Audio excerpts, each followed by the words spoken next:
حضرت حمزہ علیہ السلام کا قبول اسلام۔ ایک دن حضرت رسول خدا صلی اللہ علیہ وآلہ وسلم کوہ صفا کے پاس بیٹھے تھے کہ ابو جہل بھی وہاں پہنچ گیا اور آن حضرت صلی اللہ علیہ وآلہ وسلم کو بلا تعامل برا بھلا کہنا شروع کر دیا۔ آپ صلی اللہ علیہ وآلہ وسلم نے نہایت صبر سے کام لیا اور اس کی بکواس کا کوئی جواب نہ دیا۔ اب اس نے آن حضرت صلی اللہ علیہ وآلہ وسلم پر پتھر برسانے شروع کر دیے۔ آپ صلی اللہ علیہ وآلہ وسلم تب بھی کچھ نہ بولے۔ عبداللہ ابن جدعان کی کنیز پہاڑ کے اوپر بیٹھی اس صورتحال کو دیکھ رہی تھی۔ پھر اس نے دیکھا کہ حضرت حمزہ شکار سے لوٹ کر حسب عادت طواف خانہ کعبہ میں مشغول ہو گئے ہیں، تو اس کنیز نے ان کے پاس جا کر اس سارے واقعے سے ان کو آگاہ کر دیا۔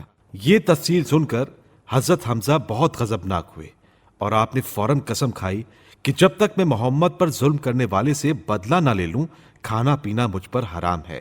اس کے بعد آپ آن حضرت صلی اللہ علیہ وآلہ وسلم کے پاس تشریف لائے اور کہا، میں اس لیے آیا ہوں تاکہ تمہارے دشمن سے بدلہ لوں۔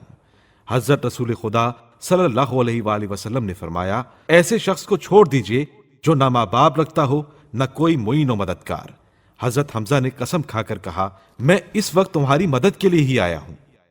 فرمایا، اے چچا، اس سے کیا فائدہ؟ اگر آپ کافروں کے خون کا دریا بھی بہا دیں تب بھی قربت خدا حاصل نہیں ہوگی، اور جب تک آپ کلمہ شہادت زبان پر جاری نہیں کریں گے، آخرت میں کوئی اجر اس کام کا آپ کو نہیں ملے گا۔ یہ سن کر حضرت حمزہ نے کلمہ طیبہ اپنی زبان پر جاری کیا اور وہاں سے ابو جہل کی تلاش میں چلے۔ وہ شقی نظر آیا تو آپ نے اس کی کمان چھین کر اسی کے سر پر دے ماری، جس کی وجہ سے اس کا سر پھٹ گیا اور اسے اٹھا کر زمین پر پٹخ دیا اور فرمایا، او دشمن خدا و رسول، آگاہ ہو جا کہ آج سے میں نے بھی اسلام قبول کر لیا ہے۔ حضرت حمزہ کے مسلمان ہونے سے آن حضرت صلی اللہ علیہ وآلہ وسلم کو مسرت حاصل ہوئی اور آپ صلی اللہ علیہ وآلہ وسلم کا دل بہت زیادہ قوی ہو گیا۔ حضرت عمر کا اسلام قبول کرنا۔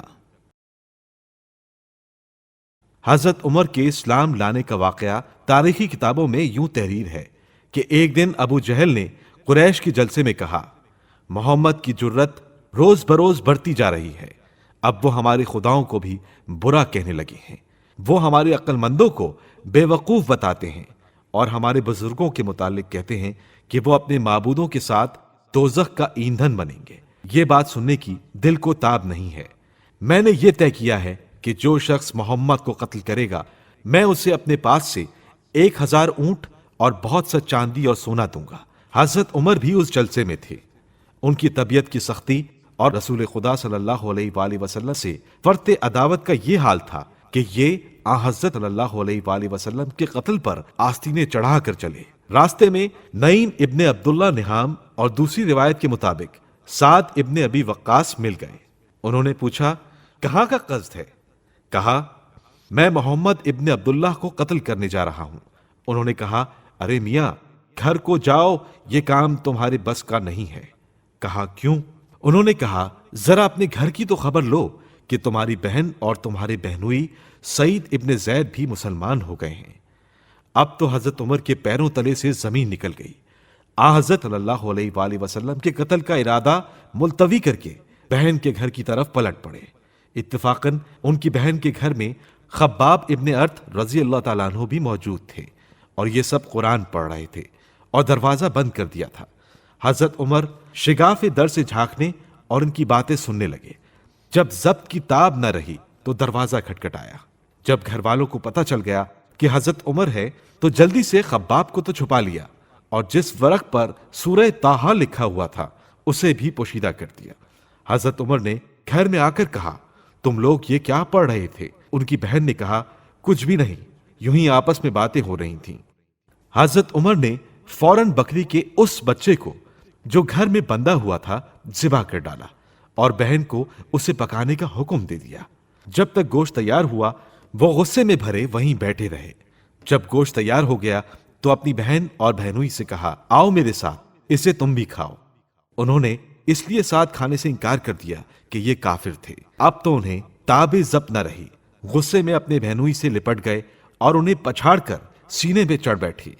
ان کی بہن نے اپنے شوہر کو بچانا چاہا، انہوں نے جوش غضب میں اس بیچاری کا بھی سر پھاڑ دیا۔ انہوں نے کہا، اے عمر، کیا تم مسلمان ہونے کی وجہ سے ہمیں مار رہے ہو؟ کہا، ہاں۔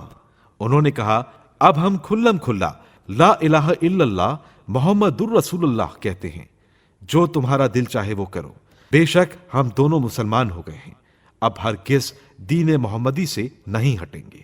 جب حضرت عمر نے یہ اسلامی جوش ان کے دل میں دیکھا اور بہن کا خون آلود چہرہ نظر آیا تو سخت دل میں کچھ نرمی پیدا ہوئی اور اپنے کیے پر شرمندہ ہو کر ایک طرف جا بیٹھے اور کہنے لگے، اچھا تم جو کچھ پڑھ رہے تھے وہ مجھے دو۔ ان کی بہن نے کہا، قرآن کو ناپاک آدمی نہیں چھو سکتا ہے، پہلے جا کر غسل کرو پھر اس کو لینا۔ عمر غسل کرنے باہر گئے تو خباب پوشیدہ جگہ سے نکلے اور کہنے لگے، کیا کافر کے ہاتھ میں قرآن دے دو گے؟ ان کی بہن نے کہا، مجھے امید ہے کہ عمر اسلام لے آئے ہیں۔ خباب پھر اپنی جگہ جا چھپے۔ جب حضرت عمر واپس آئے تو وہ کاغذ ان کی بہن نے ان کے حوالے کر دیا جس پر سورہ طٰہٰ لکھا ہوا تھا۔ انہوں نے اس کو پڑھنا شروع کیا۔ ابھی اس آیت پر پہنچے تھے، اننی انا اللہ لا الہ الا انا فاعبدنی واقم الصلاة لذکری۔ میں ہی معبود برحق ہوں، میرے سوا کوئی معبود برحق نہیں، پس میری ہی عبادت کرو اور نماز کو میری یاد کے لیے قائم کرو۔ یہ آیت سن کر حضرت عمر کہنے لگے، یہ تو بڑا عمدہ اور بڑا محترم کلام ہے، مجھے محمد کا پتہ بتاؤ۔ جناب خباب رضی اللہ تعالیٰ عنہ ان کو اپنے ساتھ لے کر رسول خدا صلی اللہ علیہ وآلہ وسلم کی خدمت میں پہنچے اور یوں حضرت عمر رضی اللہ تعالیٰ عنہ نے اسلام قبول کر لیا۔